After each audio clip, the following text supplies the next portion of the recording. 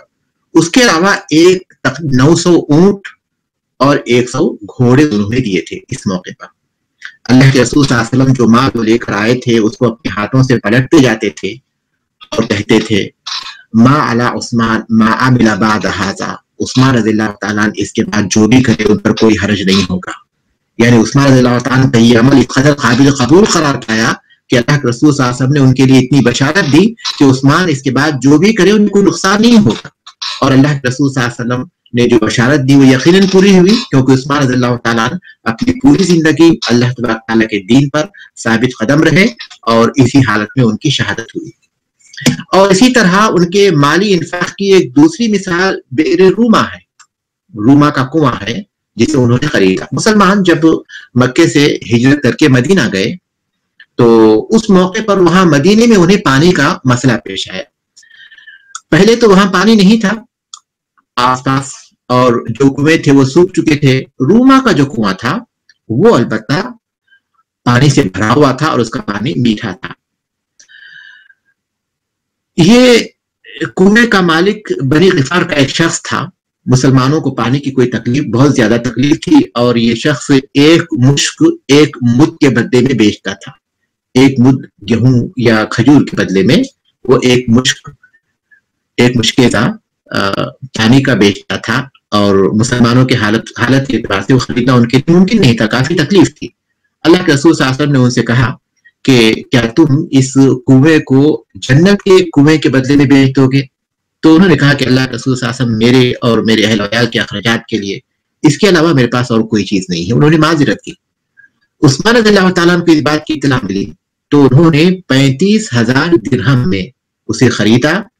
اور اس کے بعد اللہ کے رسول صلی اللہ علیہ وسلم کے پاس پہنچی اور کہا کہ اللہ کے رسول صلی اللہ علیہ وسلم آپ نے جو بشارت اور جس چیز کا وعدہ بنی غفار کے اس شخص سے کیا ہے، کیا وہی وعدہ اور وہی بشارت میرے لیے بھی ہے؟ تو آپ نے کہا کہ ہاں۔ تو عثمان رضی اللہ تعالیٰ نے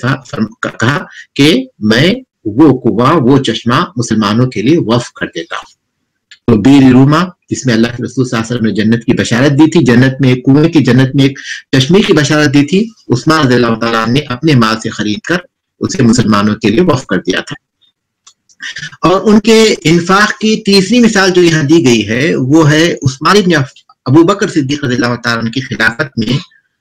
جبکہ قحط سالی تھی، بہت زیادہ شدت تھی، فصلیں پیدا نہیں ہوئی تھیں اور لوگ بہت زیادہ پریشان تھے، تو اس موقع پر ان کا انفاق کرنا ہے۔ عثمان رضی اللہ تعالیٰ عنہ کی خلافت میں جب قحط سالی ہوئی تھی اور لوگ بہت زیادہ پریشان تھے اور کافی تنگی تھی، تو اس موقع پر انہوں نے انفاق کیا تھا۔ لوگ ابو بکر رضی اللہ عنہ کے پاس پہنچے تھے اور ان تمام باتوں کا ذکر کیا تھا، تو عثمان رضی اللہ عنہ نے کہا تھا کہ ذرا صبر کرو، شام تک ہو سکتا تمہارا مسئلہ حل ہو جائے۔ یہاں تک کہ عثمان رضی اللہ تعالیٰ کا ایک قافلہ شام سے پہنچا 100 اونٹوں پر ساز و سامان کے ساتھ، جس میں گیہوں بھی تھا، زیتون بھی تھا اور کشمش بھی تھی۔ جب یہ قافلہ پہنچا اور مدینے کے تاجروں کو پتا چلا تو عثمان رضی اللہ تعالیٰ کے گھر پہنچے، ان کا دروازہ کھٹکھٹایا اور ان کے پاس عثمان رضی اللہ تعالیٰ کے پاس آئے تو انہوں نے کہا کہ پوچھا کہ کیا چاہتے ہو؟ تو انہوں نے کہا کہ آپ اچھی طرح جانتے ہیں مدینے کے مسلمانوں کے جو حالات ہیں، لوگ پریشان حال ہیں، اور آپ کے پاس اس موقع پر ایک قافلہ پہنچا ہے تجارت کا جس میں بہت زیادہ ساز و سامان ہے، لہٰذا آپ یہ ساز و سامان ہمیں بیچ دیجئے تاکہ ہم لوگوں میں تقسیم کر سکیں۔ تو عثمان رضی اللہ تعالیٰ نے پوچھا کہ یہ سامان اگر میں تمہیں بیچ دوں تو تم مجھے کتنا فائدہ دو گے؟ شام میں جس قیمت پر میں نے اسے خریدا ہے اس سے تم مجھے کتنا اضافہ دو گے؟ تو انہوں نے کہا کہ 4% اضافہ دیں گے۔ تو عثمان رضی اللہ تعالیٰ نے پوچھا کہ مجھے اس سے بھی زیادہ مل رہا ہے؟ تو انہوں نے کہا کہ ہم 5% زیادہ دیں گے۔ تو عثمان رضی اللہ تعالیٰ نے کہا کہ مجھے اس سے بھی زیادہ مل رہا ہے۔ تو انہوں نے کہا کہ اے ابو عمرو، مدینے میں ہمارے علاوہ اور کوئی تاجر نہیں بچا، ہم ہی مدینے کے معروف اور سب سے بڑے تاجر ہیں اور ہم سارے کے سارے یہاں موجود ہیں، پھر کون ہے جو تمہیں اس سے زیادہ فائدہ دے سکتا ہے؟ تو عثمان رضی اللہ تعالیٰ نے کہا کہ اللہ تبارک و تعالیٰ مجھے 1 درہم پر 10 درہم کا فائدہ دے گا، یعنی 10 گنا فائدہ زیادہ دے گا، کیا تم اس سے زیادہ دے سکتے ہو؟ تو انہوں نے کہا کہ نہیں، تو عثمان رضی اللہ تعالیٰ نے فرمایا کہ میں اللہ کو گواہ بناتا ہوں کہ اس اونٹ پر، ان اونٹوں پر، اس قافلے میں جتنا بھی ساز و سامان موجود ہے یہ میں مدینے کے فقراء اور مساکین کے لیے وقف کر دیتا ہوں اور ان پر صدقہ کرتا ہوں۔ لہذا عثمان رضی اللہ تعالیٰ نے اپنے قافلے کا سارا مال مدینے کے فقراء اور مساکین پر صدقہ کر دیا، ان پر تقسیم کر دیا۔ اور ان کے فضیلت کا، ان کے مالی انفاق کی جو چوتھی مثال دی گئی ہے کہ وہ یہ کہ اللہ کے رسول صلی اللہ علیہ وسلم کے دور میں انہوں نے مسجد نبوی کی توسیع کی تھی۔ جب لوگوں کی تعداد میں اضافہ ہوا اور مسجد تنگ پڑ گئی تو اللہ کے رسول صلی اللہ علیہ وسلم نے صحابہ سے اس بات کا ذکر کیا تو عثمان رضی اللہ تعالیٰ نے اس میں توسیع کی۔ سنن ترمذی میں ذکر آتا ہے عثمان رضی اللہ تعالیٰ عنہ کو جب کچھ لوگوں نے گھیر لیا تھا، ان کا محاصرہ کر لیا تھا، جب لوگوں نے بغاوت کی تھی اور فتنہ کھڑا ہو گیا تھا اور ان کا محاصرہ ہو گیا تھا، تو اس موقع پر عثمان رضی اللہ تعالیٰ نے ان لوگوں کو خطاب کیا تھا اور کہا کہ میں تمہیں اللہ کا واسطہ دے کر پوچھتا ہوں کہ کیا تم اس بات کو اچھی طرح جانتے ہو کہ جب مسجد میں تنگی ہو گئی تھی تو اللہ کے رسول صلی اللہ علیہ وسلم نے کہا تھا کہ فلاں لوگوں کی زمین جو مسجد کے ساتھ لگی ہوئی ہے، کون ہے جو اسے خریدے اور اسے مسجد میں شامل کر دے، میں اس کے لیے جنت کی بشارت دیتا ہوں۔ تو میں نے اپنے مال سے اسے خرید کر مسجد میں شامل کر دیا تھا اور آج اسی مسجد میں مجھے تم 2 رکعت نماز پڑھنے سے روکتے ہو، اسی مسجد میں آج تم لوگ مجھے 2 رکعت نماز پڑھنے سے روکتے ہو۔ لوگوں نے اس وقت جواب دیا تھا کہ اللہ منعم، ہاں آپ بالکل سچ کہتے ہیں۔ تو عثمان رضی اللہ تعالیٰ عنہ کے مالی انفاق کی یہ چند مثالیں ہیں کہ کس طرح انہوں نے اللہ تبارک تعالیٰ کے راستے میں مال خرچ کیا تھا۔ اس کے بعد اب ہم لوگ آگے بڑھیں گے اور بھی پڑھ لیں گے ہم لوگ، کیونکہ ہمارے پاس جو وقت ہے وہ کم ہے اور جو نصاب ہے وہ اس پوری سیرت کا ہے۔ عثمان رضی اللہ تعالیٰ عنہ کی خلافت، یعنی عثمان رضی اللہ تعالیٰ عنہ کی خلافت کے لیے تقرری، ان کا خلیفہ منتخب کیا جانا، عثمان رضی اللہ تعالیٰ کس طرح خلیفہ منتخب کیے گئے، اس کا ذکر ہم کریں گے۔ جب ابو لیلو فیروز مجوسی نے عثمان رضی اللہ تعالیٰ عنہ پر حملہ کیا اور ان کی تکلیف بڑھتی گئی تو اس موقع پر مسلمانوں نے کہا کہ اے امیر المومنین، آپ کے بعد آپ کسی کو خلیفہ کے لیے وصیت کر دیجیے۔ تو عثمان رضی اللہ تعالیٰ نے فرمایا کہ تو عمر بن خطاب رضی اللہ تعالیٰ نے فرمایا کہ میں اس خلافت کا حقدار ان لوگوں کے علاوہ کسی کو نہیں پاتا کہ اللہ کے رسول صلی اللہ علیہ وسلم کی وفات اس حال میں ہوئی تھی کہ آپ ان سے راضی تھے، ان سے رضامندی کی حالت میں آپ کی وفات ہوئی تھی، ان سے زیادہ میں کسی کو اس کا حقدار نہیں پاتا۔ پھر آپ نے علی، عثمان، زبیر بن عوام، طلحہ بن عبید اللہ، سعد بن ابی وقاص، ان 6 افراد کا نام لیا اور ان میں عبدالرحمن بن عوف بھی شامل ہیں۔ کتاب میں یہاں اس جگہ پر ان کا نام نہیں لکھا ہوا ہے، لیکن یہ 6 افراد رضی اللہ تعالیٰ عنہم، ان کو انہوں نے نامزد کیا اور کہا کہ عبداللہ بن عمر رضی اللہ تعالیٰ عنہ مشورے میں شامل رہیں گے لیکن خلافت پہ ان کا کوئی حق نہیں ہوگا۔ اور عشر مبشرہ میں اس وقت سعید ابن زید رضی اللہ تعالیٰ عنہ بھی موجود تھے، لیکن انہوں نے خلفاء میں ان کا نام شامل نہیں کیا۔ اہل علم کہتے ہیں کہ غالباً اس کی وجہ یہ تھی کہ وہ قبیلے بنو عدی کے تھے اور عمر رضی اللہ تعالیٰ عنہ اپنے قبیلے کے لوگوں کو اس طرح کی ذمہ داریوں سے دور ہی رکھتے تھے، لہذا انہوں نے ان 6 افراد میں ان کا نام شامل نہیں کیا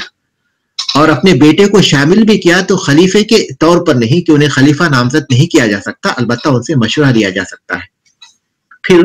عمر ابن خطاب رضی اللہ تعالیٰ نے مہاجروں اور انصار کو وصیت کی، خیر کی وصیت کی، تقوی کی وصیت کی اور پھر اس مدت کی بھی تحدید کی جس میں لوگوں کو خلیفہ بنایا جانا چاہیے۔ اس مدت کی بھی انہوں نے تحدید کی جس مدت میں خلیفہ بنایا جائے اور وہ 3 دن تھے۔ کہا کہ 3 دن کے اندر ان میں سے کسی کو، ان 6 افراد میں سے کسی کو خلیفہ منتخب کیا جائے۔ یہ 6 افراد ہی منتخب کر لیں گے، ان میں سے کسی کو خلیفہ۔ اور یہ تحدید بھی بہت حکمت پر مبنی تھی کیونکہ مدت طویل ہوگی تو ہو سکتا ہے اختلافات ہو جائیں اور پھر اس طرح معاملے میں گڑبڑ پیدا ہو جائے۔ اور عمر بن خطاب رضی اللہ تعالیٰ عنہ نے ابو طلحہ انصاری رضی اللہ تعالیٰ عنہ کو کہا کہ تم 50 آدمیوں کو منتخب کر لو انصار میں سے، اور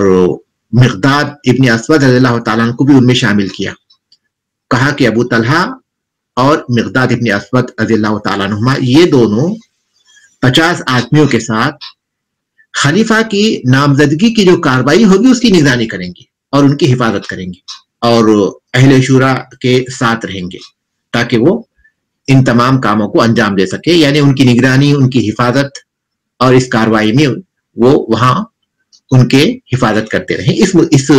اس کام کے لیے انہوں نے ان دونوں کو نامزد کیا تھا. اور اس کے بعد مقداد رضی اللہ تعالیٰ عنہ سے کہا کہ جب تم مجھے خبر میں رکھ دو تو ان لوگوں کو کسی گھر میں جمع کر دو، یہاں تک کہ وہ ان میں سے کسی ایک شخص کو، اپنے میں سے کسی شخص نے 6 افراد اپنے میں سے کسی ایک کو خلیفہ نامزد کر لے. اور صہیب رومی رضی اللہ تعالیٰ عنہ کو اس بات کے لیے منتخب کیا کہ وہ ان 3 دنوں تک لوگوں کے لیے نماز پڑھائے. کتنی بڑی حکمت کی بات تھی، کیونکہ عمر رضی اللہ تعالیٰ جب ان 6 افراد میں سے کسی کو اگر نماز کے لیے امام بنائے تھے تو یہ ان کی طرف سے اشارہ مانا جاتا کہ ان کو خلیفہ بنایا جائے. لہذا عمر رضی اللہ تعالیٰ نے ان 6 افراد میں سے کسی کو نہیں بلکہ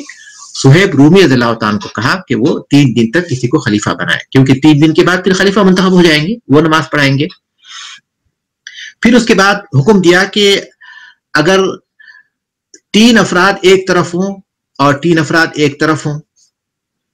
اور فیصلہ کرنا مشکل ہو، کیونکہ 3 افراد ایک طرف ہیں، 3 افراد ایک طرف ہیں، تو اس موقع پر عبداللہ ابن عمر رضی اللہ تعالیٰ کو حکم بنایا جائے اور وہ جن کے بارے میں فیصلہ کیا اسے قبول کیا جائے. اور اگر وہ عبداللہ ابن عمر رضی اللہ تعالیٰ کے فیصلے پر راضی نہ ہو تو پھر اس کو خلیفہ بنایا جائے جن کے ساتھ عبد الرحمن بن عوف رضی اللہ تعالیٰ شامل ہیں، اور ان کے بارے میں کہا تھا کہ وہ ہدایت پر ہیں، رشد پر ہیں، اللہ تعالیٰ کی طرف سے ان کی مدد ہوتی ہے، ان کی حفاظت ہوتی ہے. اور عثمان رضی اللہ، عبد الرحمن بن عوف رضی اللہ تعالیٰ کے بارے میں عمر بن خطاب رضی اللہ تعالیٰ کی یہ بات 100% درست ثابت ہوئی. یہ مومنانہ فراست تھی، انہوں نے جو کچھ کہا وہ بات بالکل درست ثابت ہوئی. اس کے بعد پھر عمر رضی اللہ تعالیٰ نے اہل شورا کو بلایا، ان 6 افراد کو، اور ان کے لیے دعا کی اور کہ اللہ تبارک تعالیٰ ان کے دلوں میں الفت پیدا کرے اور کر دے اور انہیں حق پر جمع کرے اور انہیں ان کے ایڑیوں کے بل نہ پلٹا دے، اور ان میں جو سب سے بہتر ہو اللہ تبارک تعالیٰ اسے امت محمدیہ کے افراد پر خلیفہ نامزد کرے. عثمان رضی اللہ تعالیٰ کی تدفین سے جب لوگ فارغ ہو گئے، یعنی اہل شورا کا جمع ہونا اور عثمان رضی اللہ تعالیٰ کے خلافت کا بیعت، عثمان رضی اللہ تعالیٰ کی خلافت کی بیعت ہو جانا، تو عمر بن خطاب رضی اللہ تعالیٰ کی تدفین سے جب لوگ فارغ ہوئے تو ان 6 افراد، یہ 6 افراد اہل شورا کے ایک گھر میں جمع ہوئے. کہا جاتا ہے کہ وہ جمع ہوئے تھے ام المومنین عائشہ رضی اللہ تعالیٰ عنہ کے گھر میں، اور یہ بھی کہا جاتا ہے کہ جمع ہوئے تھے فاطمہ بنت قیس رضی اللہ تعالیٰ عنہ کے گھر میں. بہرحال جب 6 افراد جمع ہو گئے، طلحہ بن عبید اللہ اس موقع پر باہر تھے، وہ بھی حاضر ہو گئے، ان کے ساتھ شریک ہو گئے. جب پہلی مرتبہ ان کا اجتماع ہوا تو عبد الرحمن بن عوف رضی اللہ تعالیٰ عنہ نے ان لوگوں سے کہا کہ ہم بہتر ہے کہ کسی 3 افراد کو ہی دستبردار ہو جائیں تاکہ معاملہ کسی 3 افراد ہی کے ہاتھ میں رہے. تو زبیر رضی اللہ تعالیٰ نے کہا کہ میں اپنا معاملہ علی رضی اللہ تعالیٰ کے حوالے کرتا ہوں، اور طلحہ رضی اللہ تعالیٰ نے کہا کہ میں اپنا معاملہ عثمان بن عفان رضی اللہ تعالیٰ کے حوالے کرتا ہوں. سعد بن ابی وقاص رضی اللہ تعالیٰ نے کہا کہ میں اپنا معاملہ عبد الرحمن بن عوف رضی اللہ تعالیٰ کے حوالے کرتا ہوں. اب 3 افراد باقی رہ گئے، عثمان، علی اور عبد الرحمن رضی اللہ تعالیٰ عنہ. تو عبد الرحمن بن عوف رضی اللہ تعالیٰ عنہ نے دونوں کو خطاب کرتے ہوئے کہا کہ آپ میں سے جو بھی خلافت سے براعت اور دستبرداری کا اظہار کرتا ہے ہم اس کے حوالے معاملہ کر دیتے ہیں کہ وہ جس شخص کو مناسب سمجھے اس کے بعد جو سب سے افضل ہو اس کو خلیفہ منتخب کرے. دونوں خاموش رہے. تو عبد الرحمن بن عوف رضی اللہ تعالیٰ نے کہا کہ کیا آپ دونوں میرے حوالے خلافت کا معاملہ کر دیں گے، اور میں اس بات کا وعدہ کرتا ہوں کہ تم میں جو افضل ہے میں اسی کو خلیفہ منتخب کروں گا. تو دونوں نے کہا کہ ہاں ہم آپ کے حوالے معاملہ کرتے ہیں. تو اس طرح اب خلافت کے لیے 2 افراد رہ گئے، ایک عثمان بن عفان رضی اللہ تعالیٰ عنہ اور دوسرے علی ابن ابی طالب رضی اللہ تعالیٰ عنہ، اور اس کی ذمہ داری سونپی گئی عبد الرحمن بن عوف رضی اللہ تعالیٰ عنہ کو. عبدالرحمن ابن عوف رضی اللہ تعالیٰ نے یہ ساری کاروائی میں جو کردار ادا کیا وہ یقیناً ان کی بہت بڑی نیکیوں میں ہے، اسے ان کی حسنات میں شمار کیا جاتا ہے۔ جس تدبر، جس حکمت، جس اعلیٰ ظرفی اور جس قربانی کے ساتھ اور جس محنت اور کوشش اور لگن کے ساتھ اس کام کو انہوں نے انجام دیا، واقعی یہ ان کی بہت بڑی نیکیوں میں ہے۔ اس کے بعد عبدالرحمن ابن عوف رضی اللہ تعالیٰ 3 دن تک لوگوں کے پاس جاتے رہے اور لوگوں سے پوچھتے رہے۔ مدینے میں مہاجرین سے انہوں نے پوچھا کہ کون خلافت کے لیے زیادہ بہتر ہیں، انصار سے پوچھا، اور فوج کے جو کمانڈر تھے ان سے پوچھا، جو اصحاب رائے ہو سکتے تھے ان سے پوچھا، عام لوگوں سے پوچھا، یہاں تک کہ عورتوں سے بھی انہوں نے پوچھا، بچوں سے پوچھا اور غلاموں سے بھی پوچھا، سب سے انہوں نے پوچھا۔ اس کے بعد جب چوتھا دن آ گیا، چوتھی رات، یعنی کل صبح ہونے والی تھی، تو رات میں وہ مسور ابن مخرمہ رضی اللہ تعالیٰ عنہ کے گھر پر جمع ہوئے، اور وہاں انہوں نے علی رضی اللہ تعالیٰ عنہ اور عثمان رضی اللہ تعالیٰ عنہ کو بلایا اور دونوں سے تنہائی میں سرگوشی میں بات کی، اور کہا کہ اگر میں آپ کو خلیفہ نامزد نہیں کروں، جیسے کہ انہوں نے عثمان رضی اللہ تعالیٰ عنہ سے کہا کہ اگر میں آپ کو خلیفہ نامزد نہیں کروں تو آپ کس کے ہاتھ پر بیعت کریں گے؟ تو انہوں نے کہا کہ علی رضی اللہ تعالیٰ عنہ کے ہاتھ پر۔ اسی طرح علی رضی اللہ تعالیٰ عنہ سے پوچھا کہ اگر میں آپ کو خلیفہ نامزد نہ کروں تو آپ کس کے ہاتھ پر بیعت کریں گے؟ تو انہوں نے کہا عثمان رضی اللہ تعالیٰ عنہ کے ہاتھ پر۔ اس کے بعد جب وہ فجر کی نماز ہو گئی تو اس کے بعد انہوں نے سب کو جمع کیا، جو لوگ وہاں موجود تھے سب کو انہوں نے اسی ترتیب کے ساتھ ان کے عہدوں کے اعتبار سے، ان کے مقام کے اعتبار سے، مہاجرین، انصار اور فوج کے جو کمانڈر تھے وہ سب آ گئے، پھر تمام لوگ جمع ہو گئے۔ تو اس کے بعد انہوں نے علی رضی اللہ تعالیٰ کو خطاب کا اور کہا کہ اے علی، میں نے اس معاملے میں لوگوں سے مشورہ کیا تو میں نے دیکھا کہ لوگ عثمان رضی اللہ تعالیٰ عنہ کے برابر کسی کو نہیں سمجھتے، لہٰذا آپ اس سلسلے میں اپنے دل میں کسی قسم کی کوئی بات نہ پیدا کریں، کسی قسم کی کوئی بات پیدا نہ کریں۔ اس کے بعد عبدالرحمن بن عوف رضی اللہ تعالیٰ نے اپنے ہاتھ بڑھایا اور عثمان رضی اللہ تعالیٰ عنہ سے بیعت کی اور کہا کہ میں اللہ تعالیٰ کی سنت پر، اس کے رسول کی سنت پر، اور رسول کے بعد جو دونوں خلیفہ ہوئے ہیں ان کے، یعنی ابو بکر اور عمر رضی اللہ تعالیٰ عنہما کی سنت پر آپ سے بیعت کرتا ہوں۔ عثمان رضی اللہ تعالیٰ نے بیعت کی، عبدالرحمن بن عوف رضی اللہ تعالیٰ نے بیعت کی، اس کے بعد مہاجرین اور انصار نے بیعت کی، فوجوں کے کمانڈروں نے بیعت کی اور مسلمانوں نے بیعت کی۔ اور کہا جاتا ہے کہ عبدالرحمن بن عوف رضی اللہ تعالیٰ عنہ کے پاس سب سے پہلے جنہوں نے بیعت کی وہ علی رضی اللہ تعالیٰ عنہ تھے، اور یہ 24 ہجری میں یہ واقعہ ہوا تھا، محرم کی ابتدا میں، یعنی محرم کی 4 تاریخ 24 ہجری میں یہ واقعہ ہوا تھا۔ تو یہ جو واقعہ ہوا یہ نہایت ہی حکمت کے ساتھ اور نہایت ہی تدبر کے ساتھ انجام دیا گیا، اور یہی معاملہ ہے، اور اس طرح عثمان رضی اللہ تعالیٰ خلیفہ بنائے گئے۔ عثمان رضی اللہ تعالیٰ کے خلیفہ بنایا جانا اور ان کا یہ مقام و مرتبہ، حقیقت یہ ہے کہ اس سے بات معلوم ہوتی ہے کہ کس طرح لوگ ان سے محبت کرتے تھے اور کس طرح لوگ ان کی ولایت کو قبول کر چکے تھے، اور کس طرح لوگ انہیں چاہتے تھے اور ان کی فضیلت کا اعتراف کرتے تھے۔ عبداللہ ابن عمر رضی اللہ تعالیٰ عنہ فرماتے ہیں کہ ہم اللہ کے رسول صلی اللہ علیہ وسلم کے زمانے میں سب سے افضل ابو بکر رضی اللہ عنہ کو سمجھتے تھے، اس کے بعد عمر رضی اللہ تعالیٰ عنہ کو، اس کے بعد عثمان رضی اللہ تعالیٰ عنہ کو، اور اس کے بعد ہم سارے مسلمانوں کو برابر سمجھتے تھے۔ عبداللہ ابن مسعود رضی اللہ عنہ فرماتے ہیں کہ ہم نے ان سے بیعت کی جو ہم میں سب سے بہتر تھے، ہم نے ان سے بیعت کی جو ہم میں سب سے بہتر تھے۔ عثمان رضی اللہ تعالیٰ عنہ خلافت کے معاملے میں جو ان کو سب سے مقدم رکھا گیا اور خلیفہ منتخب کیا گیا، اس کے بہت سارے اسباب میں سے کچھ اسباب یہ بھی ہیں کہ عام لوگوں میں، اللہ کے رسول صلی اللہ علیہ وسلم کے دور ہی میں عام لوگوں میں جو خیال پایا جاتا تھا کہ وہ ابو بکر اور عمر اور عثمان اس طرح یکے بعد دیگرے ان کو سب سے افضل سمجھتے تھے، تو یہی خیال لوگوں کے اندر تھا اور اسی کی بنیاد پر لوگوں نے انہیں منتخب کیا۔ یہ پہلا سبب تھا ان کے خلافت کے سلسلے میں لوگوں کے رائے کا۔ دوسرا سبب یہ کہ وہ کثرت سے انفاق کرتے تھے اللہ کے راستے میں، جود و سخا میں بہت معروف تھے، اور اس معاملے میں ان کے برابر اصحاب شورا میں کوئی ان کی برابری نہیں کر سکتا تھا۔ اللہ کے راستے میں انفاق کے سلسلے میں جو اصحاب شورا تھے 6 افراد میں، کوئی ان کی برابری نہیں کر سکتا تھا۔ اور اس کے علاوہ عثمان رضی اللہ تعالیٰ کے جو بلند اوصاف تھے،